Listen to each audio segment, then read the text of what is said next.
এই দেশের কোনো মা বাবা নাই, এই দেশের নিয়ম নীতিরও কোনো ঠিক নেই। যেমন ধরেন, এই যে একটা টিকিট আমি নিলাম, স্ট্যান্ডিং টিকিট, আমি চট্টগ্রাম থেকে সরাসর বাজার পর্যন্ত টিকিট নিলে আমার সিট ভাড়া হচ্ছে 335 টাকা, এবং এই যে সেবা খরচ হচ্ছে 20 টাকা। ওই মোট 355 টাকা আমার পরে। এখন আমি কাউন্টারে গেলাম, কাউন্টার থেকে আমি যখন বললাম যে সরাসরের টিকিট দেন আমাকে, বললো যে সরাসরের কোনো টিকিট নাই, জামালপুরের টিকিট আছে কিন্তু সিট নাই। মানে সে আমার স্ট্যান্ডিং টিকিট দিবে কিন্তু জামালপুরের টিকিট দিবে, মানে আমার 500 টাকা দিয়ে আমার টিকিট কাটতে হবে। তো আমি সরাসরি যাবো স্ট্যান্ডিং, জামালপুরে আমার স্ট্যান্ডিং, তাহলে সরাসরি স্ট্যান্ডিং টিকিট কেন দিচ্ছে না?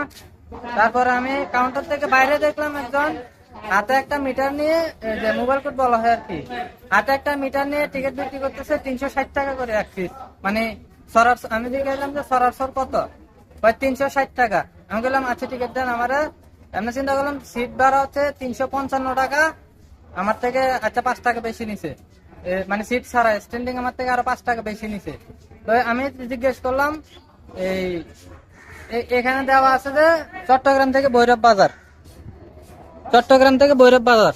আমি জিজ্ঞাসলাম যে কেন ভৈরব বাজার কেন, কয় একই কেমন হলো 50 টাকা। এমনি ভৈরব থেকে ভাড়া আছে তো 35 টাকা সরাসর, এই 35 টাকা এটা কে নিবে? সে বললো আচ্ছা আমি যে দেখবো, আমি আপনাদেরকে নামাই দেখবো। কেন এরকম কেন? একই তো আমি নিচ্ছি স্ট্যান্ডিং, তাও আবার ওভার রেটে। এই নিয়ম কে সংশোধন করবে? তো এটাই আমার জাতির কাছে প্রশ্ন রেখে ভিডিও শেষ করলাম। এটার খুব দ্রুত আমি সমাধান চাই। সিটের ভাড়া থেকে স্ট্যান্ডিং এর টিকিট কেন বেশি হয়? মানুষ, যে ব্যক্তিটা সিটে বসে যাবে সে আরামে এস করে যাবে, তার থেকে 10 টাকা বেশি নিল ঠিক আছে, কিন্তু আমরা যে দাঁড়ায় যাব, টিকিট তো পাই না ঈদের জন্য।